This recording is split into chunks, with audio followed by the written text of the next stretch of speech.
بسم الله الرحمن الرحيم. الحمد لله رب العالمين، والصلاة والسلام على سيد الأنبياء والمرسلين وعلى آله وأصحابه وأزواجه وذرياته وأهل بيته أجمعين. أما بعد، فأعوذ بالله من الشيطان الرجيم. بسم الله الرحمن الرحيم. الله لا إله إلا هو الحي القيوم لا تأخذه سنة ولا نوم له ما في السماوات وما في الأرض من ذا الذي يشفع عنده إلا بإذنه يعلم ما بين أيديهم وما خلفهم ولا يحيطون بشيء من علمه إلا بما شاء وسع كرسيه السماوات والأرض ولا يؤوده حفظهما وهو العلي العظيم. صدق اللہ العظیم. میرے محترم دوستوں، بزرگوں، عزیز دینی ایمانی بھائیوں، ماؤں اور بہنوں، عربی میں ایک محاورہ ہے: عندما يعرف الآمر تأتي عظمة الأوامر. آدمی کو جب حکم دینے والے کی اہمیت اور اس کی حیثیت کا پتہ چل جاتا ہے تو اس کے حکم کی اہمیت سننے والے کے دل میں بیٹھ جاتی ہے. اگر معلوم ہی نہیں کہ حکم دینے والا کون ہے اور کون کہہ رہا ہے تو آدمی ایسی باتوں پر کان بھی نہیں دھرتا. لیکن اگر معلوم ہو کہ حکم دینے والا بادشاہ ہے، وزیر ہے، حکم دینے والا ساہوکار اور چودھری ہے، سیٹھ ہے اور صدر ہے، تو اس کے حکم کی عظمت آدمی کے دل میں بیٹھتی ہے اور وہ عمل پہ کھڑا ہوتا ہے. امت کے بگاڑ کی بنیادی وجہ ہے، اگر کوئی چیز ہے خرابیوں اور گناہوں اور گندگیوں کی طرف جانے اور ان کی طرف دوڑنے کی بنیادی وجہ اگر کوئی بات ہے تو بس یہی بات ہے کہ اللہ کے ماننے والوں نے اللہ کو پہچانا نہیں ہے. اگر اللہ کو پہچان لیتے ہیں، اللہ کا تعارف حاصل کر لیتے ہیں، اللہ کی ذات، اللہ کی صفات، اللہ کی قدرتوں کا استحضار ان کے سامنے ہوتا تو پھر مجال نہیں تھی کہ یہ اللہ کی نافرمانی کریں، اور مجال نہیں ہوتی کہ یہ ایک سر منہ بھی اللہ کے حکموں سے تجاوز کریں اور ایک قدم بھی پیچھے ہٹیں اللہ کے حکموں سے. اسی لیے یہ بنیادی بات ہے کہ اعمال پر کھڑا کرنے کے لیے اور اعمال پر زندگی کو لانے کے لیے جو چیز سب سے زیادہ مقدم ہے، بنیادی ہے، وہ ایمان یعنی اللہ کے معرفت کی دعوت ہے، اللہ کو پہچاننا ہے. جب آدمی پہچان لے گا کہ اس کے خالق نے اسے نماز کا کہا ہے، اس کے مالک نے اسے بلایا ہے، اور اس کے رب نے اسے سود سے اور جھوٹ سے اور زنا سے روکا ہے، تو اس کی مجال نہیں ہوگی کہ اب وہ ان چیزوں کی طرف جائیں. اور جب تعارف ہی نہیں ہوگا اللہ کا، اس کی ذات و صفات اور اس کی قدرتوں کا، تو آدمی نظر انداز کرتا چلا جائے گا، یہاں تک کہ اپنی قبر کو آگ سے بھرے گا اور نقصانات کو دعوت دیتا چلا جائے گا. سورہ بقرہ میں جو آیت ہے جسے ہم آیت الکرسی کہتے ہیں، یہ اللہ تعالیٰ کے تعارف اور اللہ تبارک و تعالیٰ کے اللہ کی ذات و صفات کے عجیب و غریب بیان پر مشتمل آیت ہے، جس میں اللہ تعالیٰ کا موجود ہونا، اس کا سننے والا اور دیکھنے والا ہونا، اس کا زندہ ہونا، واجب الوجود اور دائم و باقی ہونا، اور ساری کائنات کا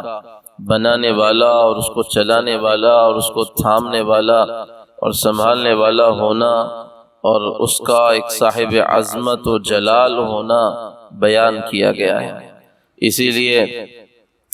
اللہ کے نبی صلی اللہ علیہ وسلم نے آیت الکرسی کو سیدۃ آیات القرآن کہا کہ یہ آیت قرآن پاک کے ساری آیتوں کی سیدہ ہے، سردار ہے۔ اور اللہ کے نبی صلی اللہ علیہ وسلم نے فرمایا افضل آیت فی القرآن، مسند احمد کی روایت ہے کہ سب سے زیادہ افضل آیت کوئی اگر قرآن کی ہے تو وہ آیت الکرسی ہے۔ ابی بن کعب رضی اللہ تعالی عنہ سے حضور نے دریافت کیا تھا کہ قرآن کی کون سی آیت ہے جو سب سے زیادہ عظیم اور سب سے زیادہ عظمت والی ہے؟ ابی بن کعب رضی اللہ تعالی عنہ نے فرمایا کہ حضور وہ آیت الکرسی ہے۔ اللہ کے نبی صلی اللہ علیہ وسلم نے فرمایا تھا کہ ابی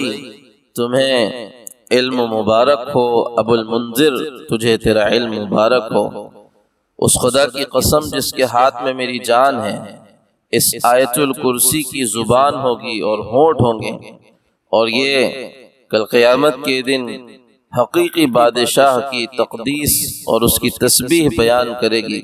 اور عرش کے پائے سے لگی ہوئی ہوگی، اللہ کی حمد و ثنا کر رہی ہوگی۔ اس آیت میں اللہ تبارک و تعالیٰ کی عظمت کی اور اس کی بڑائی اور اس کی طاقت کی عجیب تصویر کشی کی گئی ہے، لہذا آیت ہی دیکھتے چلے جائیں اور اس کے معانی پر ہم غور کرتے چلے جائیں تو یقیناً دل کا رواں رواں اور آدمی کا نفس نفس اسے کہے گا ان لہذا الخلق خالق، اس کائنات کا پیدا کرنے والا ایک اللہ ہی ہے اور وہی ہے جو اس کو تھامے ہوئے ہے۔ اللہ لا الہ الا ہو الحی القیوم، اللہ کے سوا کوئی معبود نہیں، زندہ ہے،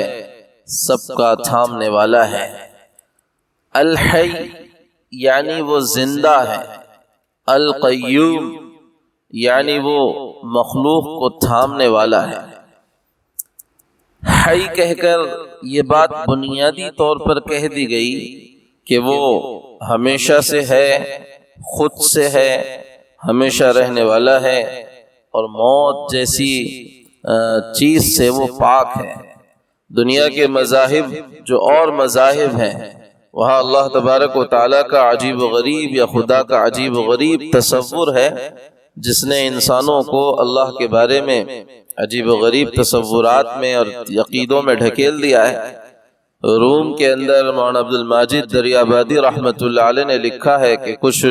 عقیدے کے ایسے لوگ رہتے ہیں کہ وہ ہر سال کے ختم پر دریا کے پاس آتے ہیں اور ان کا عقیدہ ہے کہ ہر سال کا جو آخری دن ہوتا ہے اس دن ان کا رب انتقال کر جاتا ہے، اور پھر دوسرے دن وہی رب پھر سے پیدا ہو کر نیا رب بن کر سامنے آتا ہے، لہذا وہ ایک دن پہلے سوگ مناتے ہیں اور دوسرے دن خوشیاں مناتے ہیں۔ یہی کچھ عقیدہ ہمارے پاس ہندوؤں کی تہذیب میں ملتا ہے اور ان کے عقائد اور ان کے مذہب میں ملتا ہے کہ ان کے پاس ان کا جو دیو ہے یا خدا ہے وشنو اور شیو، وہ ان کے بارے میں عقیدہ رکھتے ہیں کہ وہ کسی انسان کی شکل میں آتا ہے اور پھر مر کر چلا جاتا ہے، جیسے رام کے بارے میں اور کرشن کے بارے میں ان کا عقیدہ ہے کہ وہ انسانی شکل میں آئے اور پھر مر کر چلے گئے۔ یہی کچھ عقیدہ عیسائیوں کا ہے کہ انہوں نے عیسیٰ علیہ السلام کو خدا سمجھا اور پھر وہی خدا ان کا گویا سولی پر چڑھ کر مر گیا۔ اسلام کا عقیدہ ہے کہ الحی، اللہ حی ہے، زندہ ہے اور ہمیشہ سے زندہ ہیں، ہمیشہ زندہ رہنے والے ہیں، اور حیات ان کی تمام صفات کمالیہ کا سرچشمہ ہے کہ وہ زندہ ہیں، اور ایسے ہیں کہ قیوم ہیں۔ قیوم کہتے ہیں تھامنے والے کو، یعنی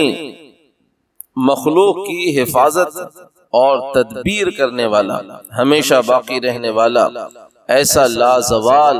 کہ جو بذات خود موجود ہو، دوسری چیزوں کی نگرانی اور پوری انسانیت کو قائم رکھنے والا ہو۔ ایک لفظ آتا ہے قائم جس کے معنی آتے ہیں کھڑا ہوا ہونے کے، اور ایک ہے قیوم جس کے معنی آتے ہیں جو خود تو کھڑا ہوا ہو ہی اور خود سے قائم ہو ہی، لیکن ساتھ ہی ساتھ وہ مبالغے کے معنی کر کے کہا گیا کہ خود قائم رہ کر دوسروں کو قائم رکھتا ہو اور سنبھالتا ہو یہ ذات اللہ کی ذات ہے۔ اسی قیوم صفت کا تقاضا ہے کہ وہ کبھی نہ سوئے، نہ کبھی اسے نیند آئے اور نہ اونگ آئے۔ اسی لیے کہا لا تأخذہ سنۃ ولا نوم، کہ اسے نہ اونگ پکڑ سکتی ہے نہ نیند پکڑ سکتی ہے، کیونکہ اگر وہ اونگ جائے تو مطلب وہ قائم کرنے والا نہیں ہو پائے گا، سنبھالنے والا نہیں ہو پائے گا۔ اور جو آدمی سو جاتا ہے اس کا اس کے اپنے جسم سے قبضہ ختم ہو جاتا ہے، قدرت ختم ہوتی ہے، تو وہ اوروں کو اور پورے نظام کو کیسے سنبھال سکتا ہے؟ اس لیے بعض ضعیف روایتوں میں ملتا ہے کہ حضرت موسیٰ علیہ السلام نے اللہ سے کہا تھا کہ یا اللہ، آپ کی جو صفت ہے کہ آپ سوتے نہیں ہیں اور آپ ہمیشہ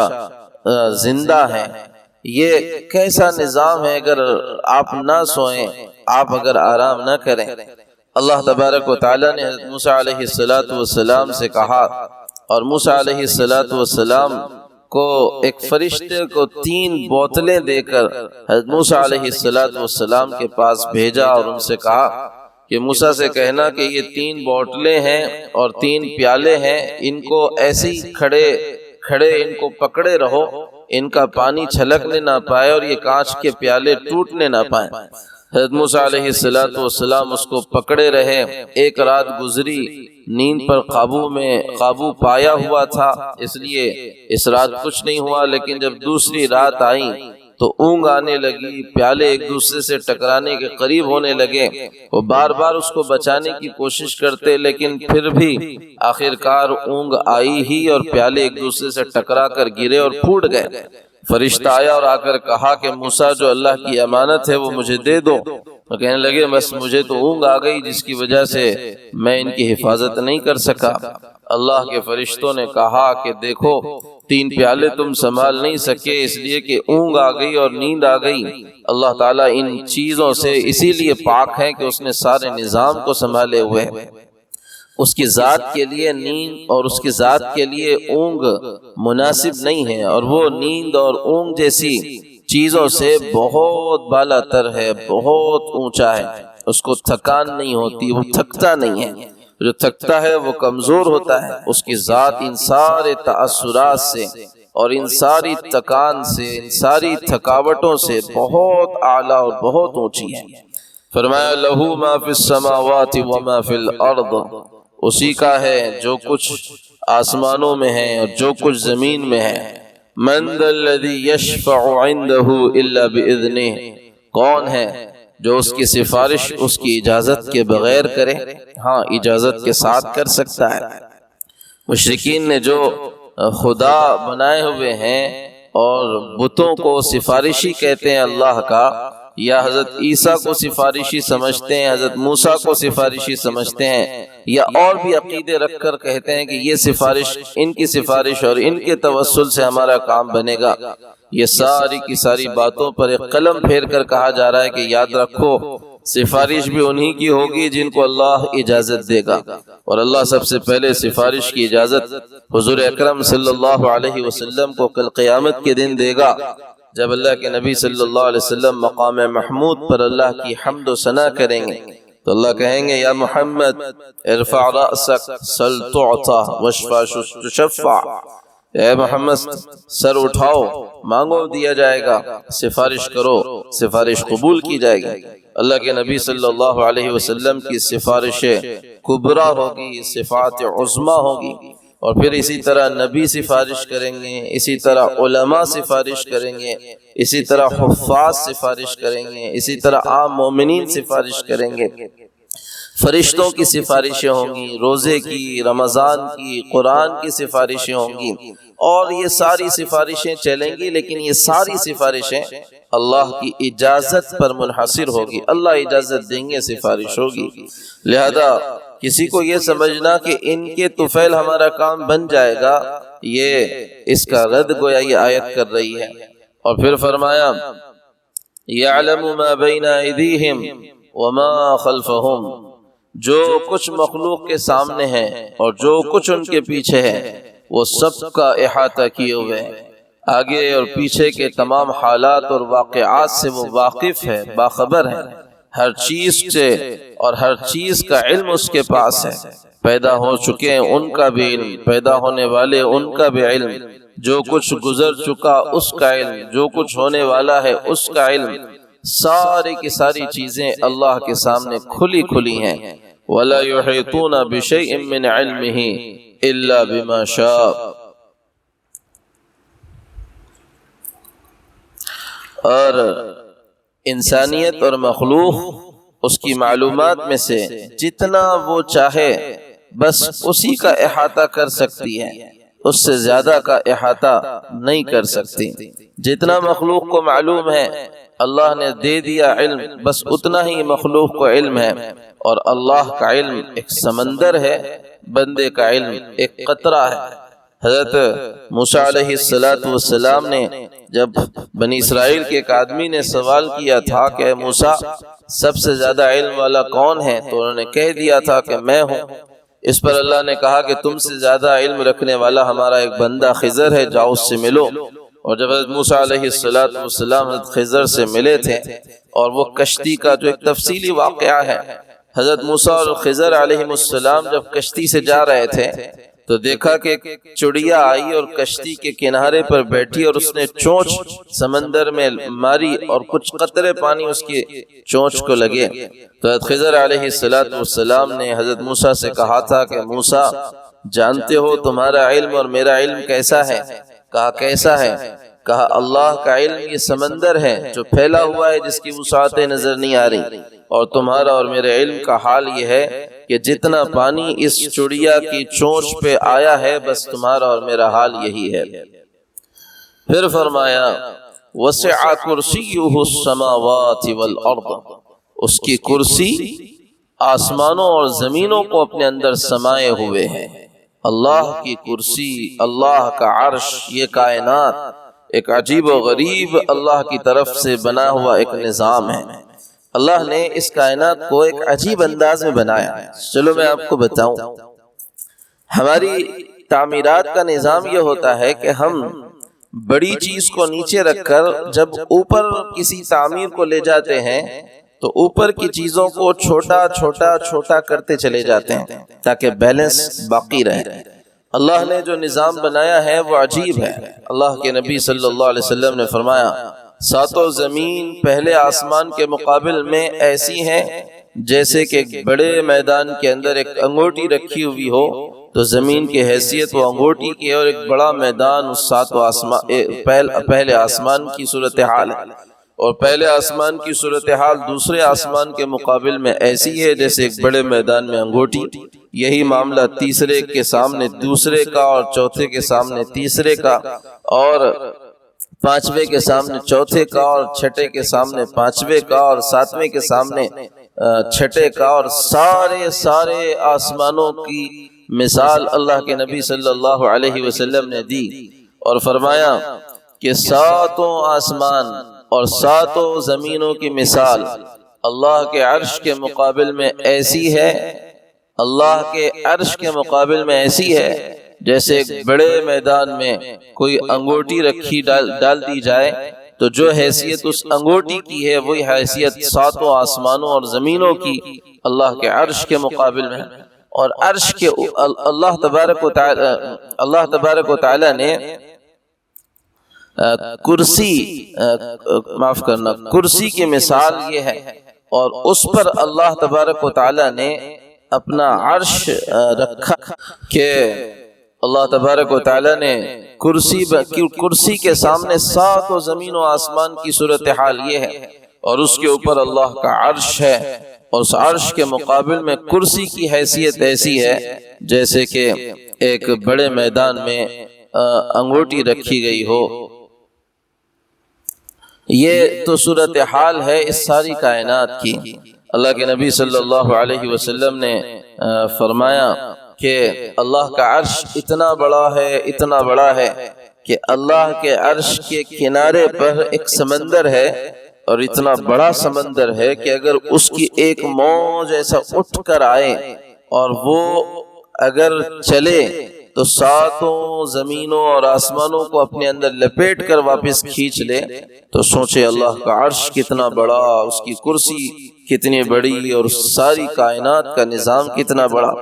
یہ تو روایتیں ہیں، چلو تھوڑا سا ہم سائنس کی طرف بھی جائیں۔ سائنس کہتی ہے کہ ساری زمین جو ہماری انسانی زمین ہے، ارتھ جسے کہتے ہیں، ایک آدمی کے حجم کے اعتبار سے یہ زمین 20 ارب خرب گنا بڑی ہے ایک انسان سے۔ ایک انسان سے زمین 20 ارب خرب گنا بڑی ہے، اور پھر یہ سورج جو ہمیں روشنی دیتا ہے وہ زمین سے 10 لاکھ گنا بڑا ہے۔ اور ایسا نہیں ہے کہ پوری اس گیلیکسی میں اور ان کہکشاؤں میں اور اس کائنات میں صرف سورج ہی اکیلا ایک بڑا ستارہ ہے، بلکہ پھر سائنس کہتی ہے کہ ایک ستارہ ہے جس کا نام ایٹا کرینائی ہے، جو سورج سے 50 لاکھ گنا بڑا ہے۔ پھر ایک ستارہ ہے جس کا نام بیٹل جیوس ہے، وہ سورج سے 30 کروڑ گنا بڑا ہے۔ پھر ایک ستارہ ہے جس کا نام وی وائی کینس میجورس ہے، وہ سورج سے 1 ارب گنا بڑا ہے۔ پھر یہ جو کہکشاں ہے ہماری، جس میں زمین ہے، چاند ہے، ستارے ہیں، سورج ہیں، اور یہ ایٹاکرینائی ہے اور میٹل جیوس ہے، یہ ساری کہکشاں جو ہماری ہے اس کا نام ملکی وے گیلیکسی ہے۔ اور صرف ہماری اس ایک کہکشاں میں جیسے ہمارے سورج ہیں، ایسے 300 ارب سے زائد سورج ہیں، اور ہماری یہ کہکشاں اور گیلیکسی اتنی بڑی ہے کہ اگر کوئی ایسی سواری ایجاد کر لے، ہو نہیں سکتا، لیکن اگر کوئی ایسی سواری ایجاد ہو جائے جو 1 سیکنڈ میں 3 لاکھ کلومیٹر، 1 سیکنڈ میں within سیکنڈ 3 لاکھ کلومیٹر کا فاصلہ اگر طے کر لیتی ہو تو تب بھی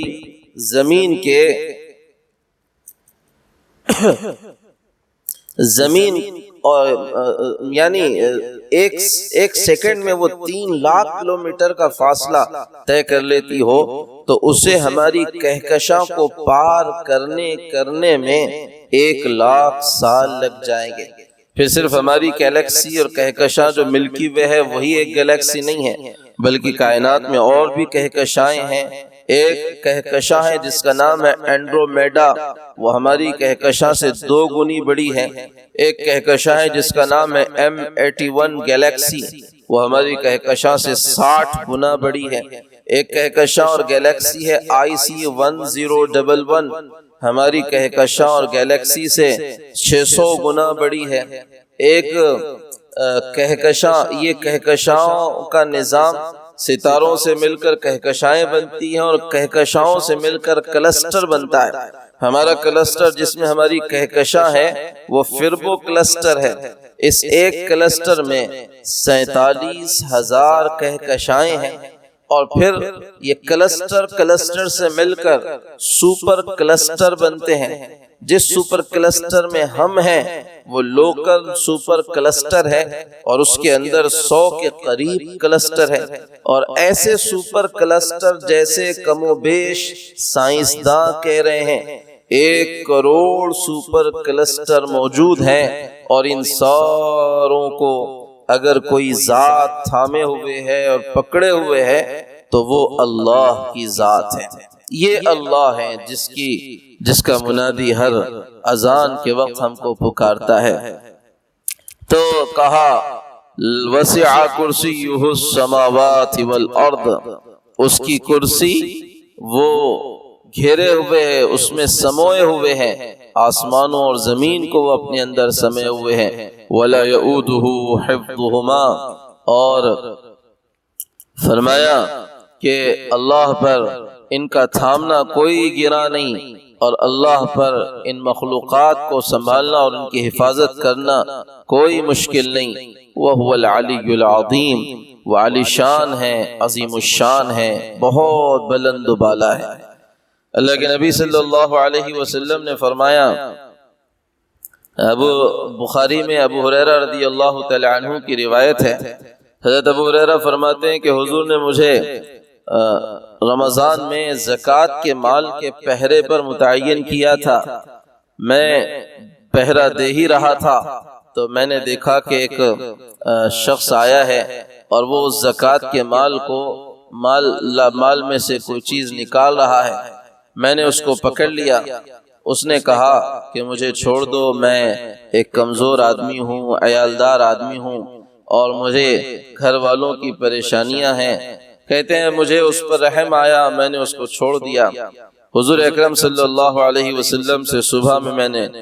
حضور اکرم صلی اللہ علیہ وسلم نے مجھ سے کہا کہ ابو ہریرہ رات والے تمہارے قیدی کا کیا ہوا؟ میں نے کہا کہ حضور اس نے اپنی محتاجگی کی بات کی اس لیے میں نے چھوڑ دیا۔ حضور نے کہا کہ وہ جھوٹا تھا، آج پھر آئے گا۔ حضرت ابو ہریرہ فرماتے ہیں کہ مجھے یقین تھا کہ وہ آج آئے گا، وہ پھر آج کی رات آیا، میں نے اس کا ہاتھ پکڑا اور اس نے وہی بات کی تو پھر میں نے چھوڑ دیا۔ حضور نے دوسرے دن مجھ سے پھر پوچھا تو میں نے حضور سے کہا کہ اس نے اپنی عیالداری کا اور سخت محتاجی کا تذکرہ کیا تھا اس لیے میں نے اسے چھوڑ دیا۔ اللہ کے نبی نے کہا کہ یاد رکھنا، چوکنا رہنا، آج پھر آئے گا۔ اب جب وہ آیا تو میں نے اس کو پکڑ لیا اور کہا کہ بس اب تو میں تجھے حضور اکرم صلی اللہ علیہ وسلم کے پاس ضرور لے کر جاؤں گا، تو نے کتنی مرتبہ مجھے چھوڑ دیا، تو مجھ سے دھوکہ دیا ہے۔ اس نے کہا کہ تم مجھے چھوڑ دو، میں تم کو چند ایسے الفاظ سکھاتا ہوں جن سے اللہ تم کو فائدہ عطا فرمائے گا۔ وہ فرماتے ہیں صحابہ کا تو معاملہ ہی تھا کہ وہ حریص تھے علم کے۔ حضرت ابو ہریرہ نے اس کا ہاتھ چھوڑ دیا۔ اس نے کہا جب تم اپنے بستر پر رات لیٹنے کے لیے جاؤ تو آیت الکرسی پڑھ لیا کرو، اللہ لا الہ الا هو الحی القیوم۔ تمہاری نگہداشت کے لیے، حفاظت کے لیے اللہ کی طرف سے ایک نگران مقرر رہے گا، پھر صبح تک کوئی شیطان تمہارے پاس نہ آنے پائے گا۔ حضرت ابو ہریرہ فرماتے ہیں کہ میں نے اسے چھوڑ دیا، حضور کو واقعہ بیان کیا۔ حضور نے کہا صدقک وہو کذوب، جھوٹا تھا لیکن سچ بات کہہ گیا۔ ایک روایت حضرت عمر رضی اللہ تعالی عنہ کی ہے کہ ان کی ایک جن سے کشتی ہوئی، انہوں نے اس کو پچھاڑ دیا۔ اس جن نے کہا کہ اگر تم مجھے پھر سے، یہ شیطان نے کہا مجھے پھر سے اگر تم پچھاڑ دو تو میں تمہیں بہت فائدے کی چیز بتاؤں گا۔ حضرت عمر رضی اللہ تعالیٰ عنہ نے اسے پھر سے گرا دیا۔ اس نے کہا کہ وہ فائدے کی چیز آیت الکرسی ہے، جو شخص اپنے گھر میں جاتے ہوئے اسے پڑھ لے تو شیطان اس کے گھر سے گدھے کی طرح چیختا ہوا بھاگ کھڑا ہوتا ہے۔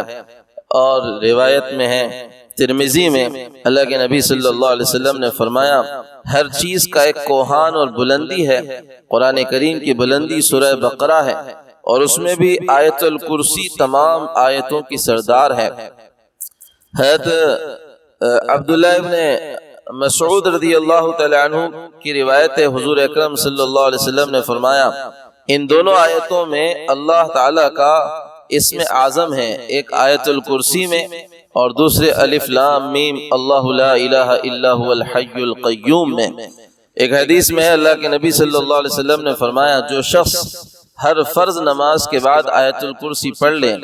اسے جنت میں جانے سے کوئی چیز نہیں روک سکتی سوائے اس کی موت کے، کوئی چیز اس کو جنت میں جانے سے نہیں روک سکتی۔ اللہ کے نبی صلی اللہ علیہ وسلم نے فرمایا جو شخص رات میں سوتے وقت آیت الکرسی پڑھے گا اللہ اس کے گھر کو اور اس کے ہمسائے یعنی پڑوسی کے گھر کو اور ارد گرد کے دوسرے گھر والوں کو اپنی امان میں رکھے گا۔ بیہقی میں روایت ہے کہ جو شخص ہر فرض نماز کے بعد آیت الکرسی پڑھے گا اللہ اگلی نماز تک اس کا محافظ رہے گا، اور اس کی پابندی صرف نبی کرتا ہے یا صدیق یا شہید۔ یہ آیت الکرسی کی فضیلتیں تھیں، اس کا اہتمام کرنا چاہیے رات میں سوتے وقت ہر فرض نماز کے بعد، اور ہر مشکل مواقع پر اللہ تعالیٰ اس کے ذریعے سے حفاظت کا انتظام کرے گا۔ سبحان اللہ و بحمدہ، سبحانک اللہم و بحمدک، نشہد ان لا الہ الا انت۔